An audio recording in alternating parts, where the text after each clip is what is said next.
Good morning, trainers. Well, afternoon for some of you. Let me know if you can hear me in the chat.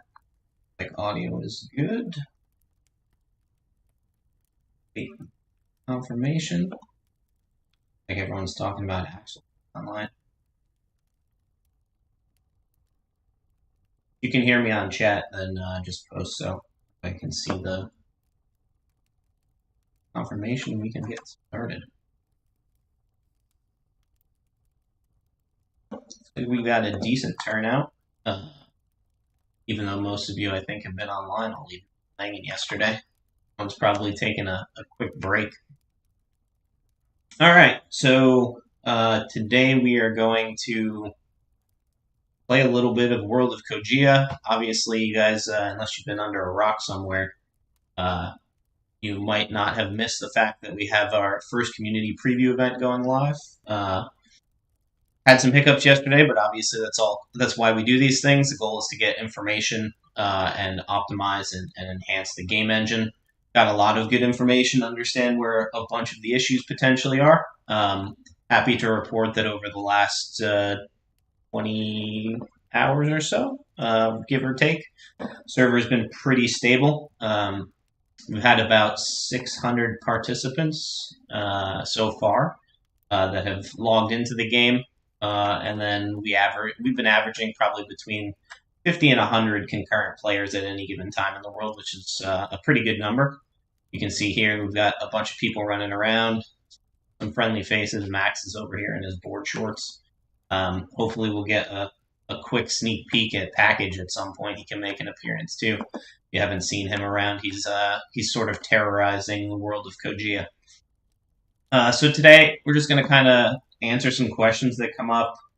Feel free in chat to ask any questions. We'll do a little bit of a deep dive on some mechanics, talk about some new features that we have under development and design, and then hopefully wrap it up there.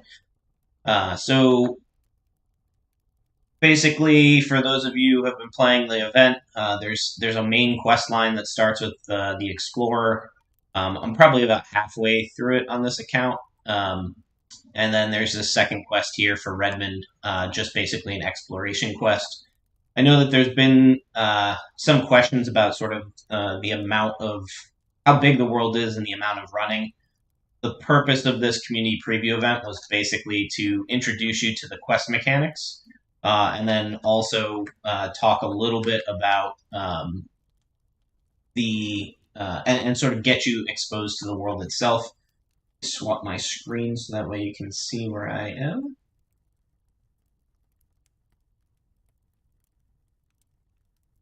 All right. You good to go now? So I've got some people following me. Like I said, the idea here was to kind of give you a sense of what we're building and how big it is. This is obviously the first region, Bosco Valley. One of 8 plus the main city region Primus, which is where sort of the general human population lives. If you've been following along in the story, it's sort of the first entrance into Kogia. You got a couple of people mentioned here the portal that you see with our buddy the portal controller that you should know and be a friendly face from Genesis.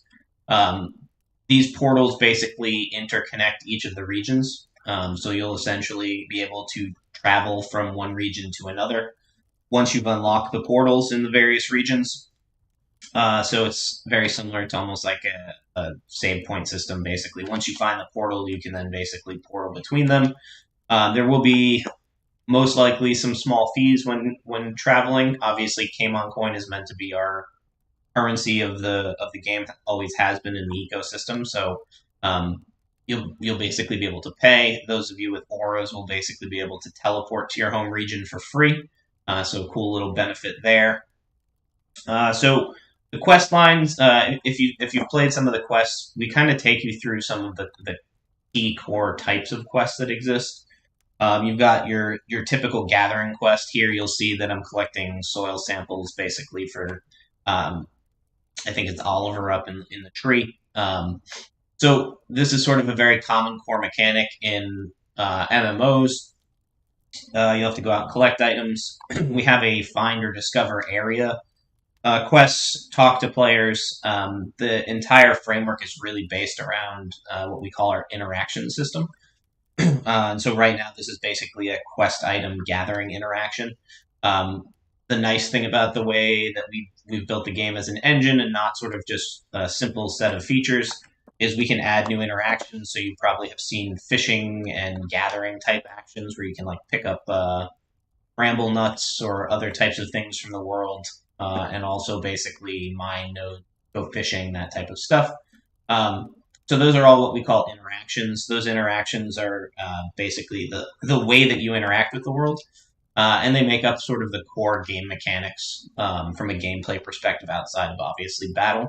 So we've got a couple of common quest archetypes that you've seen: the gather, the collect, the find.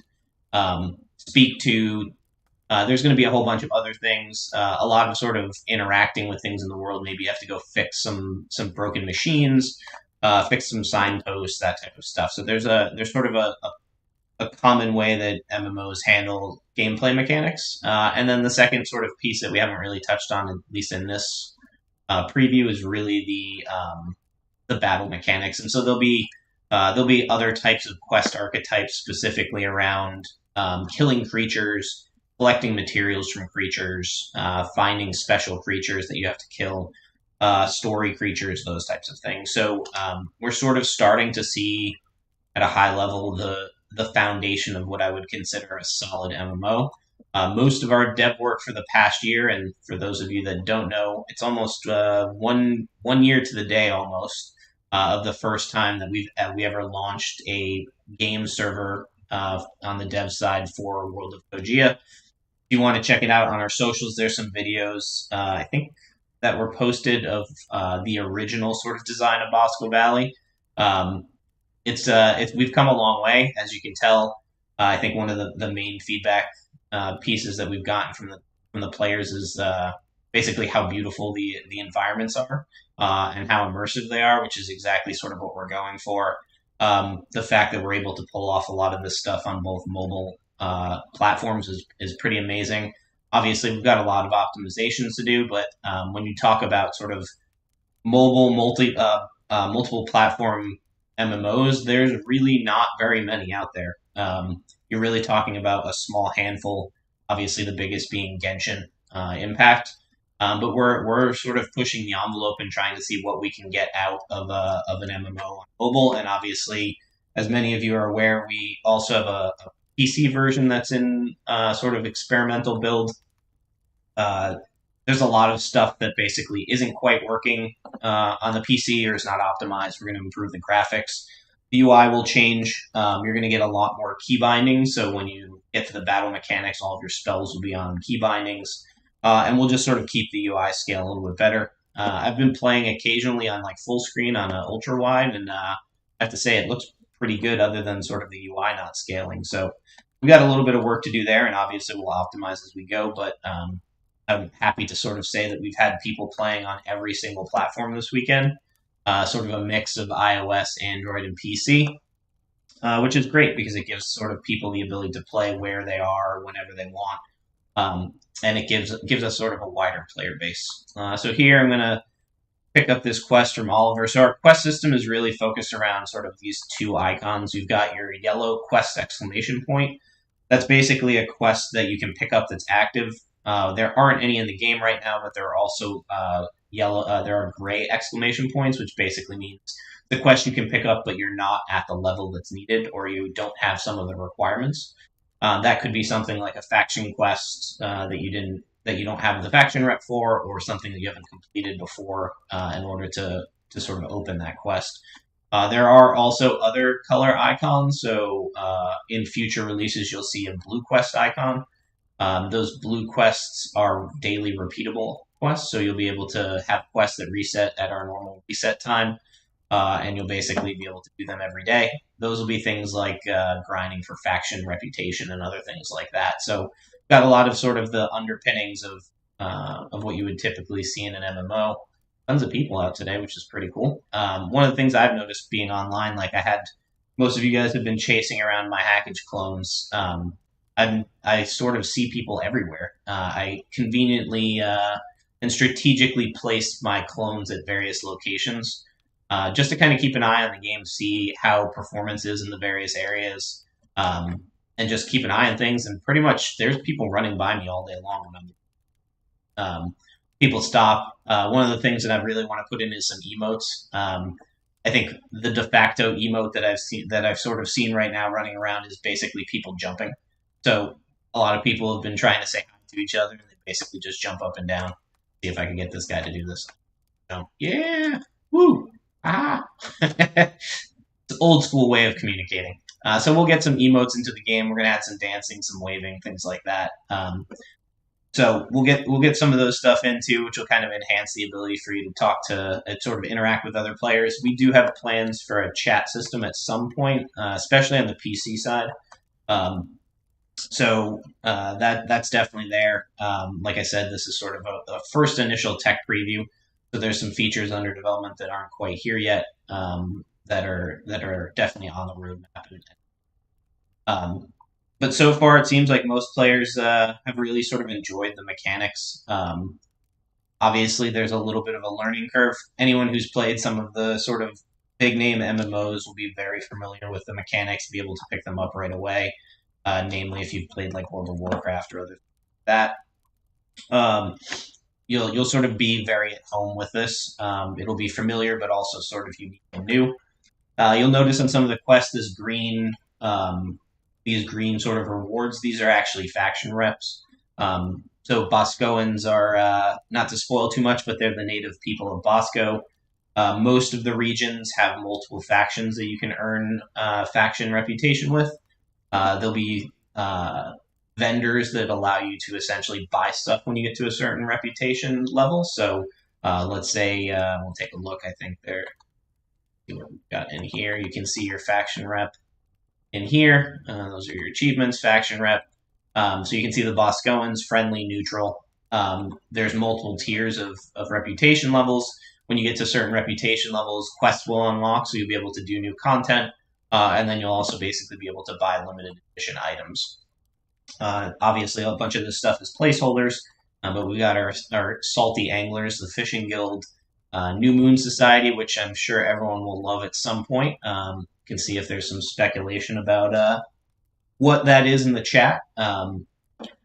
What chat do you read? It doesn't seem Twitch doesn't appear in the video. Yeah, I don't know. I was looking at the Twitch stream. I can't see. Right now, most of the stuff coming in on the chat is on YouTube, it looks like, but I also see some Facebook posts. Doesn't look like I'm getting too much on the Twitch side. Take a look at that and see if I can bring up the Twitch stream on another screen so that way I can see what's going on. Give me 1 second. Do this on the fly. But yeah, so the reputations will be here. There's some world reputations. There's also like individual regional reputations. There are also definitely interesting things that will happen based on your region reputations. We've talked a lot about in the game, basically flying is sort of flying in general in games tends to be a not necessarily a problem, but something that can ruin some of the flow of the game. So in many regions, you won't be able to fly early, even if you have flying skills. You'll basically be forced to finish a certain portion of the quest line, open certain areas, and then you'll be able to earn enough reputation to fly in that region. It's kind of like a pilot's license concept. So we'll be using some of the faction stuff for that. Factions are very heavily related to your progression in the game. There'll also probably be a trainer faction, which will basically be almost like your de facto level for your trainer. So it'll be basically how much progress you've made, things that you can do as a trainer. Maybe you can have more Cryptomon out in the world with you. Maybe you have access to other different things, faster run speed, that type of stuff. So I'll complete this request. You'll notice here that this quest opens up. We got Kairos now asking me to go find the climbers, the waterfall, and the Karoro leader. So we'll go kind of walk and talk as we go. Let's see if I can get out of here. Sometimes our designers leave little gaps that I can get through and kind of move my way around, but we'll go the long way. I made it. Whee! Also, there will be fall damage at some point. We just haven't sort of implemented the damage mechanics. You'll notice the player health bar. This is something that we're sort of still kicking around ideas and mechanics on. The plan is to potentially have areas in the world where a trainer take native damage. So, like if you're walking around in, like, let's say, an electrified field, or perhaps in I don't know if you guys have seen the Sunken Vale up here. It's sort of a misty allergen zone with a potentially dangerous sort of smoke. So we're sort of playing around with some of those mechanics. Obviously, the core of the battle mechanics will be your Cryptomon versus the creatures and enemies and other players. We will never really have your trainer itself will never be sort of taking part in terms of doing having weapons. So we're still sort of very focused on our roots in terms of like monster type games. Um, just see here, Cryptomon.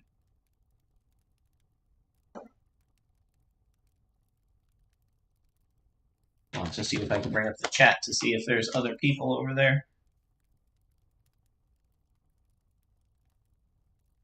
Oh, there we go. Now I found it. They changed the link on me. Oh, there we go. They changed the link on me. Ooh.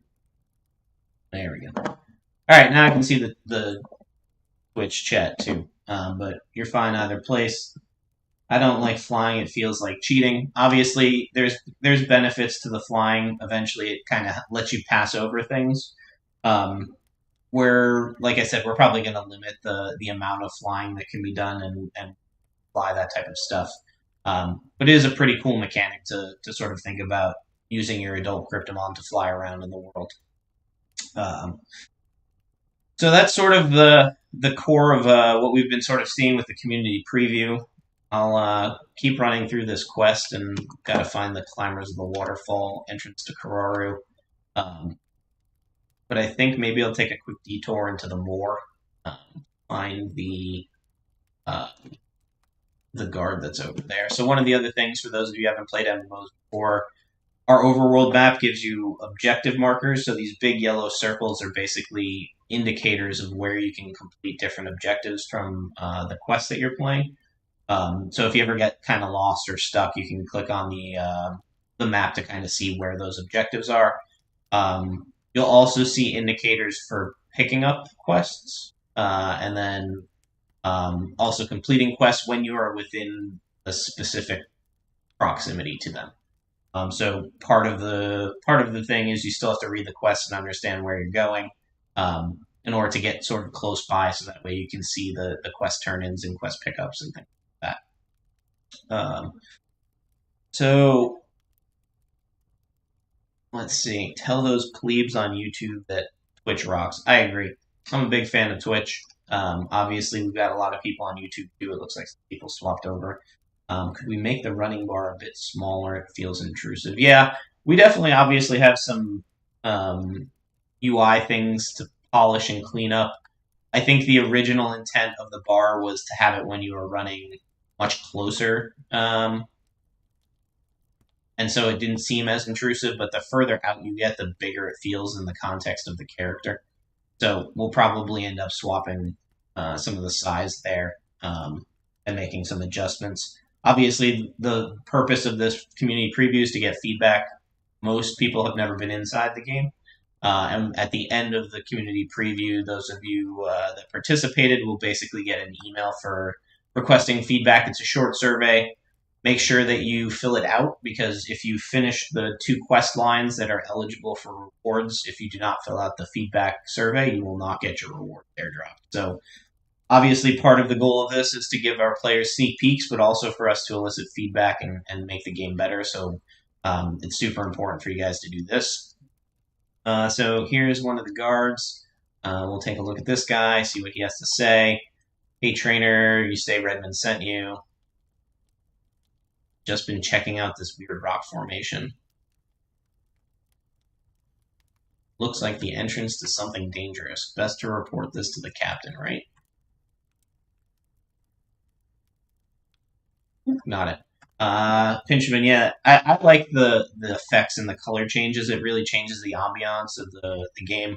We also will have sub-region specific background music. So you probably saw that there was some background music by default. There will be specific music for every single sub-region. So that's something that's on the app for us to work through. But for the preview, we really just focused on sort of getting some background music in it. So this was sort of a keyed-in spoiler. I don't know if anyone caught this, but you can see the giant sort of evil creature head here.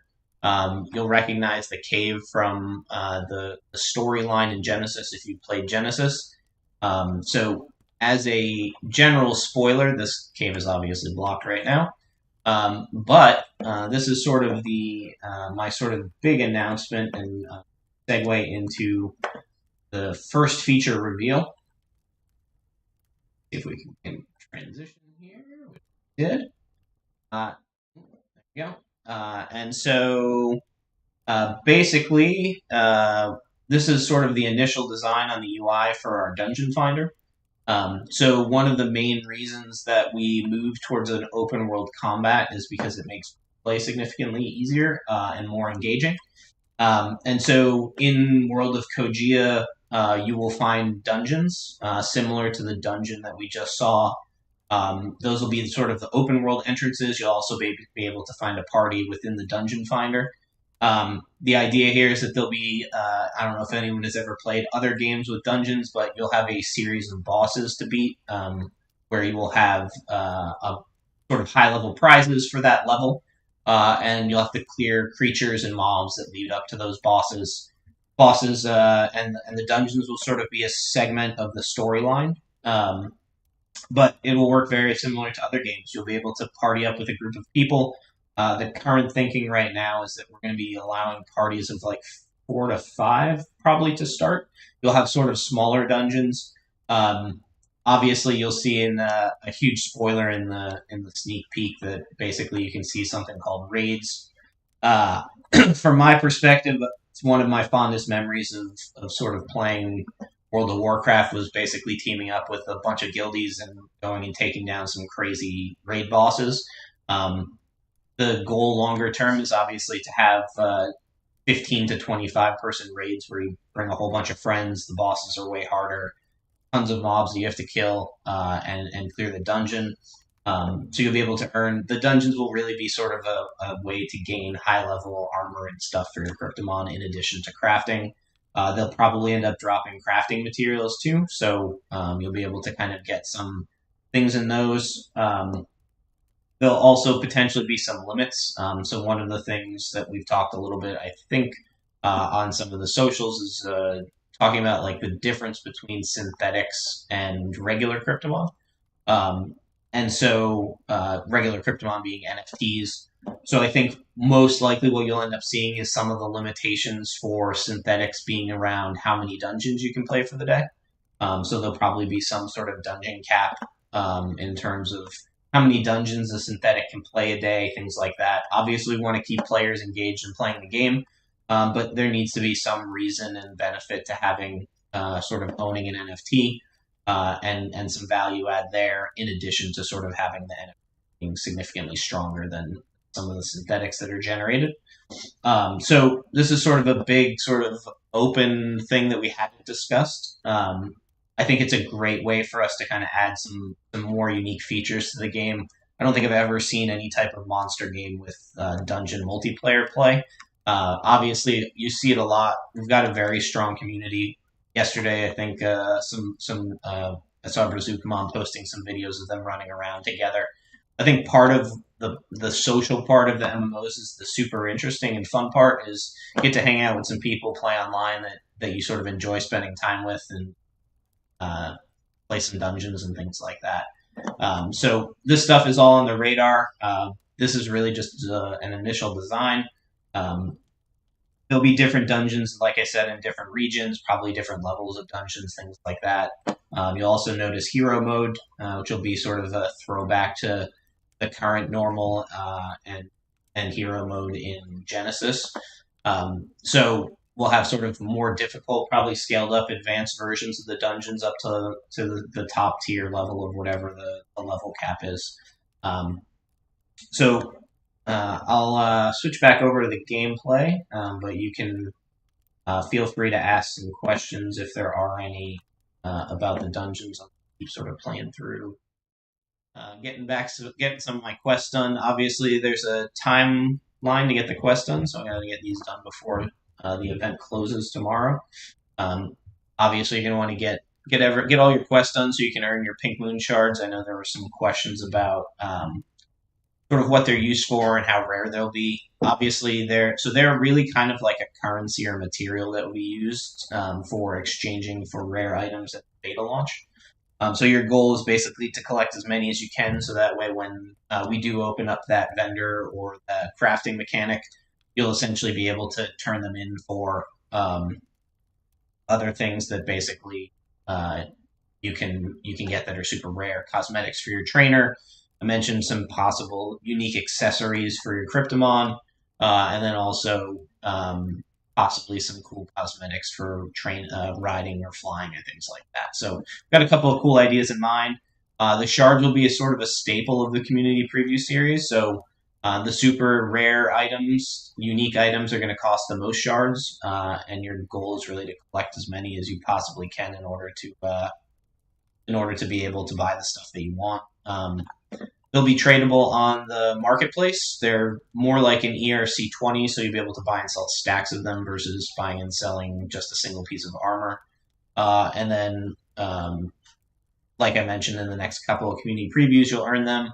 There'll also probably be some unique NFT materials that come out of some of the previews that you'll have to combine with the shards in order to potentially get some of the more unique items, but we're sort of still playing that by ear and seeing how things flush out. Looks like I found Kararu in the entrance. So that's one of our interactions here, which is basically what we call our find location interaction. Basically, there's targeted spots on the map that when you find them, if you're on a given quest, it gives you credit for that objective. You'll also that same mechanic is also used for achievements. So for anyone, there's a lot of people on. Like, I remember playing like World of Warcraft in some of the regions and never saw anybody. What is this? Package! Woo! I found the package. I knew he was going to show up somewhere on stream. What's up, buddy? This guy has been terrorizing Kojia, basically taking random pictures of himself shrouded by random objects in the world.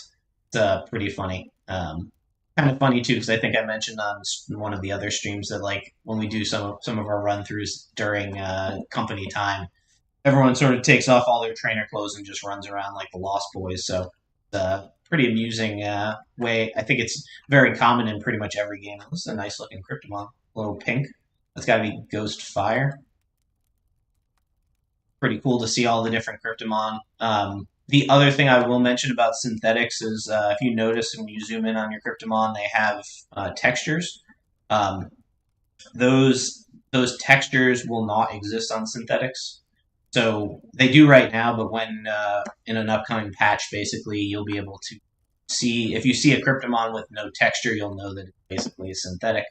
So that's another part of the sort of allure of owning an NFT is they'll basically get you'll get a sort of nice, unique visual. Obviously, you can see the auras for the aura Cryptomon that are sort of unique and rare. Pick up this quest. Guy wants me, I think, to go talk to... so you can also click on this quest text in order to get into the quest menu. Nice little shortcut. Garda has informed you that Mataza is off on his daily meditation. Oh, yeah, and you can see here on the map, you can see that since I'm close enough, it sort of tells me where that quest is. So it makes it a little bit easier. We've gone back and forth. There are definitely going to be some places in the game where like we can hide and show those icons, and we basically will determine sort of based on the quest mechanics and how hard we want a quest to be whether or not we hide and show stuff. You also saw, I think, when we were doing the soil samples that basically they didn't have any type of interaction icon, just a sort of glow sparkle effect, which actually I think there's here too. Yeah, no one picked this up. So this sparkle effect is usually for things that you can pick up in the world. Items you can collect. This case, this is an herb that I can pick up or a plant that I can pick up called shamblebush. Ignore the animation. We're still working on sort of finalizing the animations on things like collecting. So you can see here, I just picked up shamblebush. Item shows up in my inventory. We made pretty good progress on the sort of core frameworks of the game. So all of your quests, all of the creatures that you will kill, we already have the ability to give you inventory items, in-game items for those, whether it's meat, consumables, horns, things you need in order to craft other things, skin. Um, you'll be able to sort of get those already. So we've got a fair amount of the mechanics already sort of built. You see, here's a different type of material. This I think is a gnarled stump. Um, we'll have a full sort of community preview on gathering. The current gathering system basically is is sort of rudimentary. You can see here up, I got an achievement that popped up. The right now the mining nodes just basically respawn on a short timer and are the same type of node. Basically, we'll be introducing a rarity distribution so that the more rare mining nodes will show up less often, and you'll have to basically go and search the world for the rare stuff. We're also going to have another community preview, I think, dedicated to achievements, or maybe it'll be coupled with the other community preview on gathering. But you can see here, I just got an achievement called popping the pickaxe cherry, mining one node. And here you can kind of see how we'll lay stuff out. All this stuff is really just sample data in terms of a framework. The current plan is to have a couple thousand achievements. If you've ever played a game with achievements, you know that they become sort of a thing that you chase forever. I think the idea of creating leaderboards and things for the number of achievements you collected is also pretty cool. So we'll probably add one.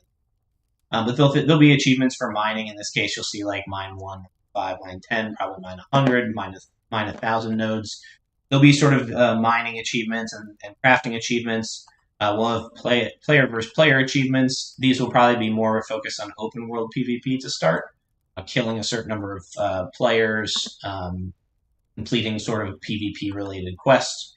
I'm a big fan of the exploration quests, so there'll be a fair amount of exploration quests, basically exploring each of the regions. Here you can kind of see what we call a meta achievement, actually I think this is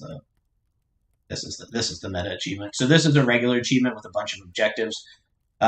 Normally, Kororu Lake would show up if I explored it. There'll be a specific location you have to go to in order to unlock sort of that achievement. Once you finish all of those, you get your 10 achievement points. We can also have rewards defined for them. So this is just a sample reward, so you'll be able to earn rewards for achievements. Could be unique cosmetics. It could be a title. We're going to add titles to the game, so you could be package the Explorer, something like that. And then basically down below, you'll see our meta achievements. So they're meta achievements. Basically, this is an achievement of achievements. So the Kojian Grand Explorer basically means you have to finish the achievements for exploring every other region. So we've got a fair amount. Like I said, all this stuff is working. They're all frameworks, so we have basically built an MMO engine.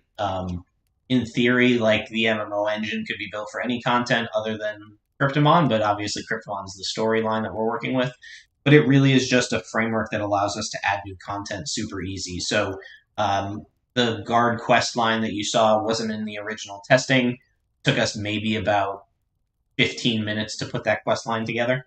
It's really sort of about building the core design of the game, while at the same time our lore and creative team is working on expanding the world itself, the storyline, that types of stuff. What you see here in terms of content is really just sort of scratching the surface. With a couple of weeks of time, we could fill an entire subregion, 20, 30 quests pretty quickly. We're actually in the process of doing what we call a tabletop exercise for quest building and region story design. So our lore team, which I think you guys have met some of them on some streams before, they're sort of putting together a mock storyline. Well, actually, I think it's the real storyline for Lichki Forest, which is the autumn forest zone down to here. I think right now it's like 27 or 28 quests just in this small little area. So you figure we did some sort of back of the napkin math, but you're talking 30 quest lines per subregion. Each region has anywhere between 10 and 15 subregions, so you're looking at 300 to 450 quests per region times 8, and you're looking at somewhere in the neighborhood of like 2 to 3,000 quests in terms of gameplay. Plus all of the daily quests that you can repeat in order to grind faction rep. Pinchman, if this is the only one region, how many people are working? This game is huge. So on the dev side, I have our dev team is I think 5 or 6 people right now. We've obviously got some devs working on Genesis 2 that will transfer over and work on World of Kogia later this year when we sort of are feature complete on Genesis. On the art side, we've got a handful of people, I think 4 or 5, doing environment design, a character artist, a creature designer who recently just joined. If you've been on the telegrams, you've probably seen some of the cool creatures that are coming out for battles. And then we have a concept artist that's doing a lot of like the concept work plus the lore team. So we've got a decent sized team. Obviously, we're continuing to grow and expand. And sort of build out. As you mentioned, this world is massive, so we're still in the process of sort of growing, but we're making good progress. I think the team is doing a really good job. We've got great people on board. We've done really 2 regions right now, so Hamu is mostly complete. We have a polishing pass that needs to happen. So basically, we go through the region and do like 75% of the design, and then we'll come back and polish the rest of the design. Like I said, Hamu's just really waiting on the polishing. So you'll probably see Hamu in an upcoming sneak peek. In terms of sort of getting an early look at it, we'll sort of see when we want to get some players in there. In terms of checking to see where you can fall in and get stuck, that type of stuff. But like I said, I think we're making good progress. The original, the sort of short-term plan is we're probably going to launch the game when we have the 4 of the regions done.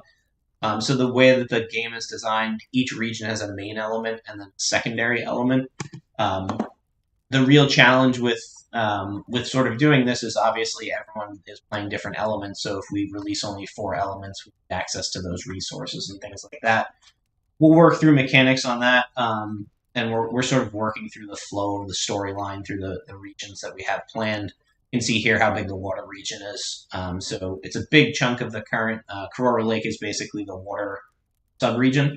So that's sort of where you'll potentially get some of the water resources that you're looking for if you're a water player. But that's sort of where we're at in terms of development at a super high level.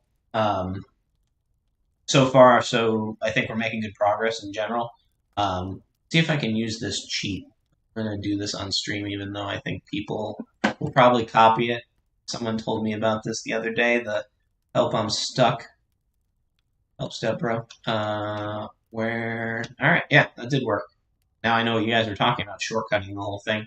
So that stuck button is supposed to be there to help you if you get stuck, but apparently some players have been exploiting things as usual. I don't put it past anyone. We try and be pretty good about watching those things.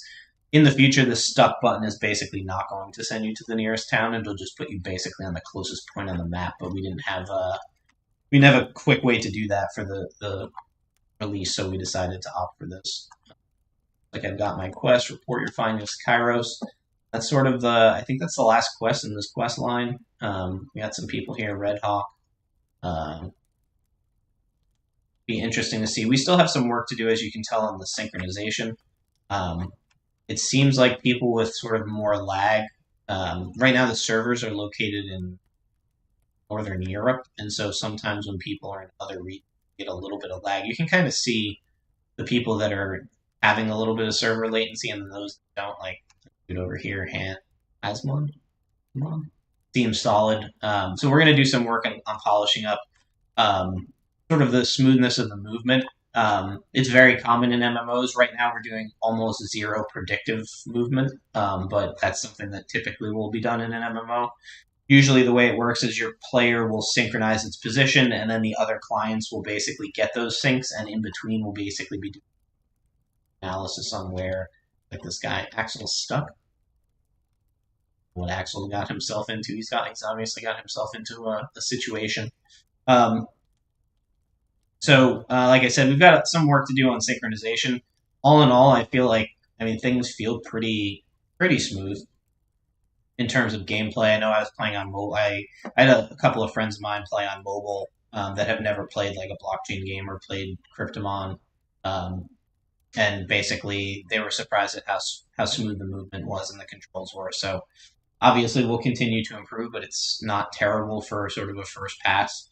On PC, I'm obviously getting like frames per second. We'll probably dial that back to 60.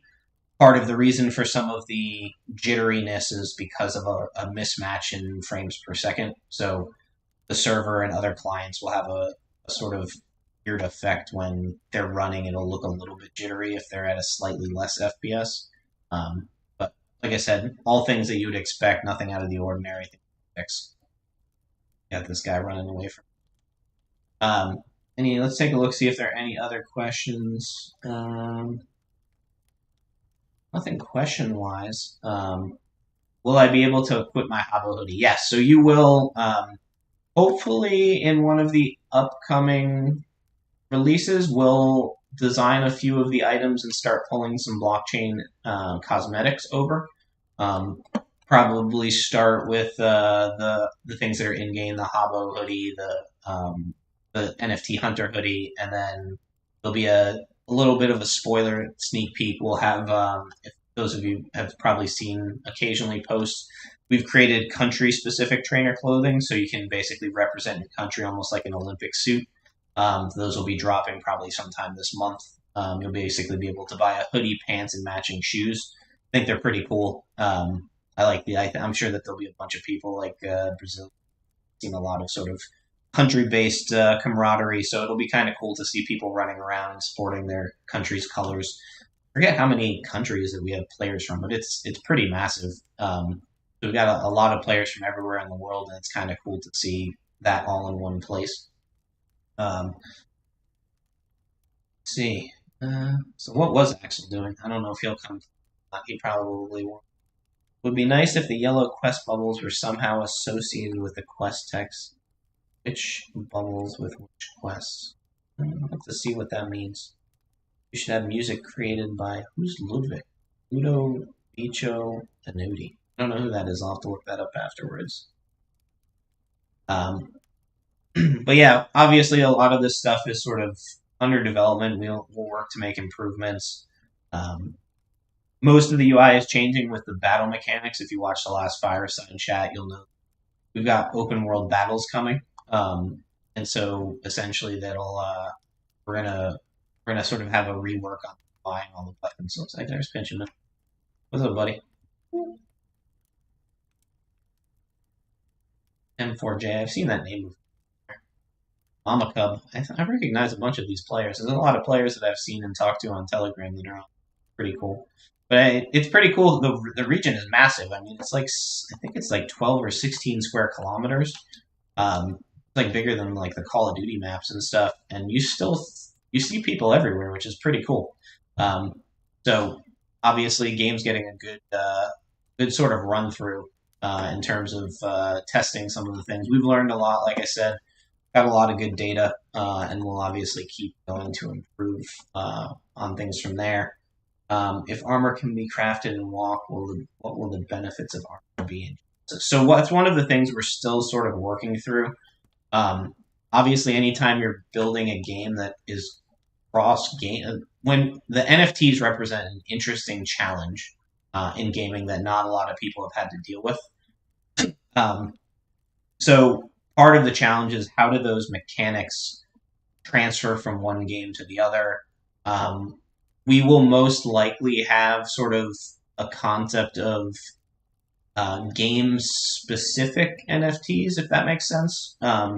We've been sort of working through some of these mechanics. The the idea is that the items in the game, there might be some items from World of Kogia that don't make their way into Genesis, or we might have sort of classic mode Genesis tournaments and things like that, or there might be items you can't use in Battle League, for example, because obviously people that are playing Genesis may have only played Genesis. The cosmetics will 100% certainly be transferable from game to game. So the goal longer term is to turn Genesis into a 3D game and leverage a bunch of the same models that we're using. World of Kogia. The one thing I will say is that there may also be sort of alternate uses for things. So it's entirely possible that your diamond armor in Genesis ends up having a slightly different set of mechanics in World of Kogia. Maybe the stats are a little bit different. Maybe it's something different. But the idea is to kind of give the players the ability to carry things forward. Maybe they end up being a material that you can use to sort of shortcut some of the process. We've talked a little bit about that. There's going to be PvP specific armor and walk that you can earn in the PvP regions, PvP subregions. So that had come up on chat before. In terms of open world PvP, there's probably going to be one subregion in each of the maps that is open world PvP. Basically, go in and try and kill you. We'll obviously support party mechanics too, so you'll be able to group up with people.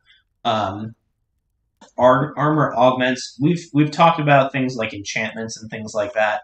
That stuff naturally will sort of come over time. We're sort of focused on sort of the core mechanics. There's been some questions also about like being able to socket gems into armor and things like that. All your typical sort of MMO stuff. I don't really rule anything out, but obviously we're really focused on kind of like the core game mechanics first. And then we'll sort of go from there. I think a bunch of games, like I don't think World of Warcraft had gems or anything or enchantments for quite a number of patches after the initial release. So it's obviously an evolution. The game's being built as a framework, so that way we can expand and enhance things. So we already have the concept of sort of socketing and equipping things in terms of like equipping clothing, equipping armor. Not that difficult, that big of a jump in order to kind of just go with the can I equip something into a piece of armor? So at the end of the day, it's just basically an NFT being associated with another NFT or another item. So that's a good question though. Pink Moon Treasure Hunt in Kogia. We will have sort of seasonal events in Walk, just like we had planned in Genesis.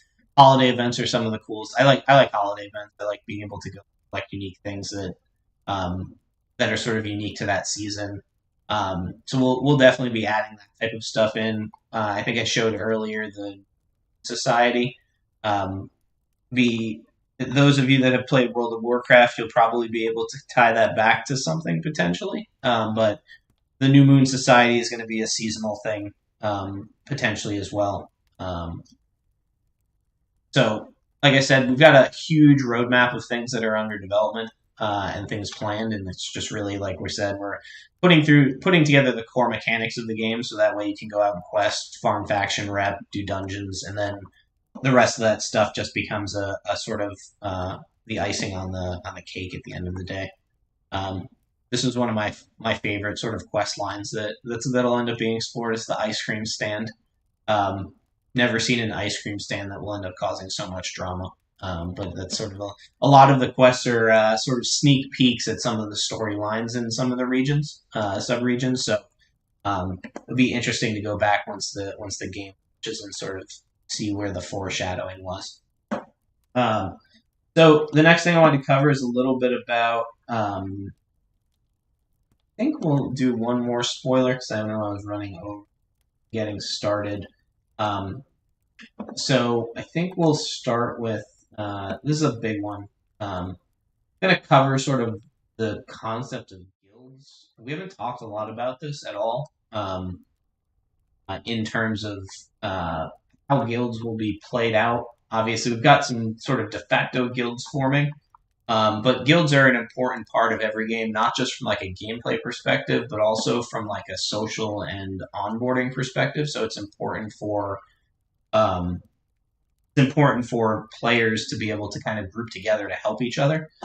So I'm going to run through a little bit of like the guild design in terms of like how guilds are going to work at a high level. Some of this stuff is sort of still under design, but I've got enough of an understanding that we can walk through it. So guilds will basically be a group of players. There'll be most likely an NFT that is responsible for owning the guild. So all of the guild's stats and ownership and control will be handled through that NFT as well as through delegation. You can kind of think of it almost as like a mini DAO type activity where the person that owns the NFT can sort of delegate power out to people within the guild as they see fit. There'll be a way to apply for different guilds. So you can search by name, search by level, search by status. Guilds will have a bunch of different statuses in terms of like recruiting or being open to new players, whether they're closed, things like that. They probably won't have icons here, but this is sort of just a rough mock-up. We're sort of still playing around with sort of some of the design. So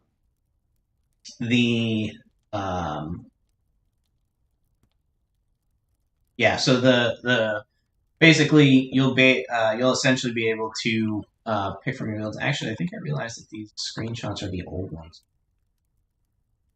I don't know why those got. What happens when I'm too busy keeping an eye on the World of Koji event to update some of these things. So some of these things have changed a little bit.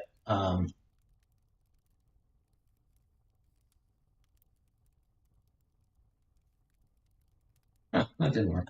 Interesting. Oh, so here's the updated screenshot. You can see the logo's gone, number of players, that type of stuff.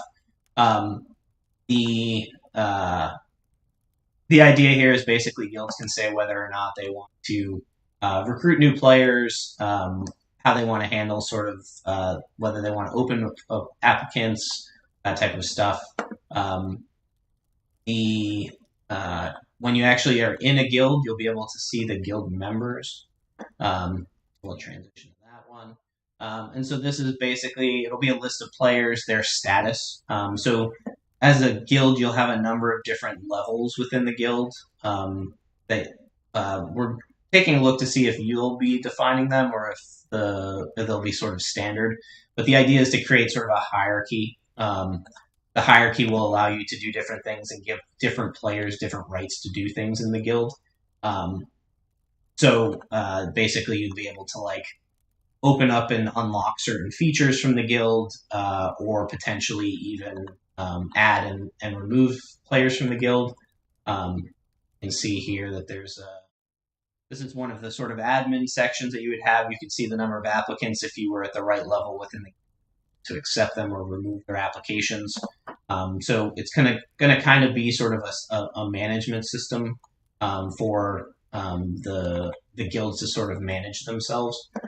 I know that there's probably a fair amount of stuff that happens outside of game, but it's also super important to kind of manage some of that stuff inside of the game as well. The guilds, as you probably saw on the other screen, will also have levels. So some of the mechanics are still being worked out, but you'll be able to earn essentially guild experience points. It'll either be through guild quests or some other types of mechanics. You'll have a way to contribute basically to the guild's progress. In this case, the screen is the guild progress screen. It shows you in terms of like how far you are guild wise, level wise, and then one of the unique aspects of the progression is basically you'll be able to enable guild buffs. You probably won't be able to enable them all, but we'll sort of work through how you can enable, like which ones you can enable, but they'll be able to give you certain unique buffs in game. It could be things like increased run speed, maybe it's a little bit of extra critical attack, a little bit of extra attack, maybe more dodge, that type of stuff. So you'll be able to basically create these passive buffs and add passive buffs to your players. So when you log in, you'll essentially get like a set of buffs that are guild buffs, similar to kind of like the orc buff. And so that's sort of a key feature from a guild perspective, is being able to sort of contribute to the greater guild and be able to sort of improve as a whole and as a grouping. And then sort of the last piece of guilds is really what we call our guild shop. And the guild shop will work similar to buffs. Basically, you'll be able to unlock certain unique things as a guild.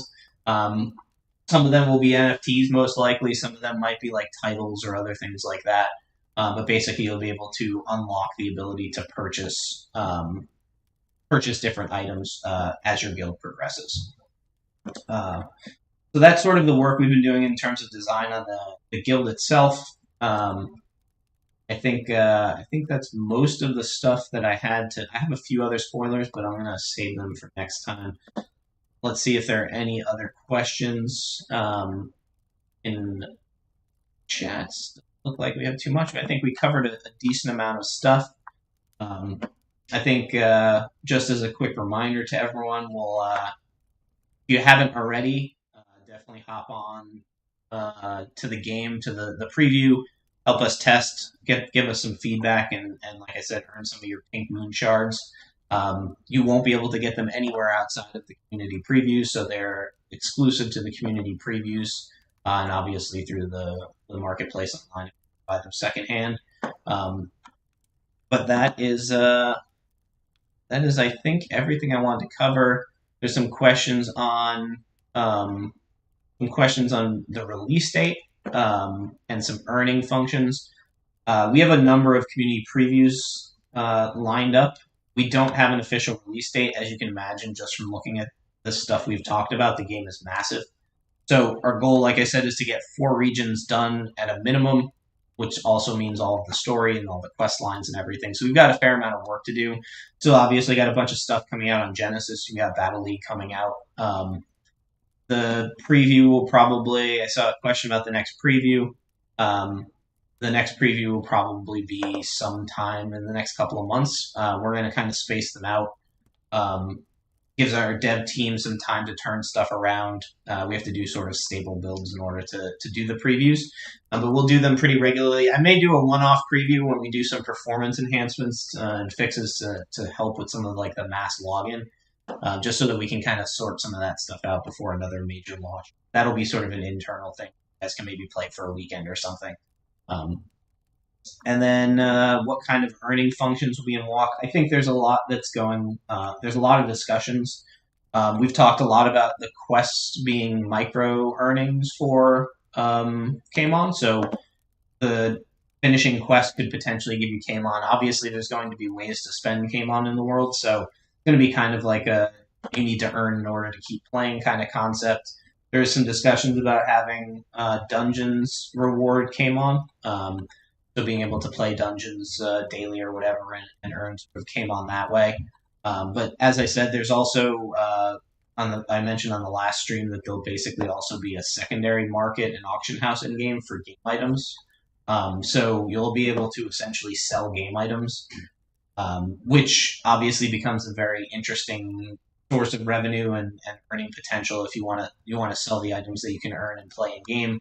Obviously, that's one of the things we're trying to solve is the lack of ownership of your items. So, for example, if you wanted to sell some of your bramble nuts or energy essence or things like that, you'll be able to sell them in auction house just like you would in other.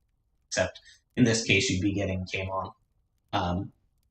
So with that, I think we'll call it for here. Obviously, enjoy the rest of the gameplay this weekend, and look forward to seeing you in Kogia and kicking around. If you see me, jump up and down. Let me know that you see me, and hope everyone enjoys it. And stay tuned for the future updates in the game and our progress. And I'm out.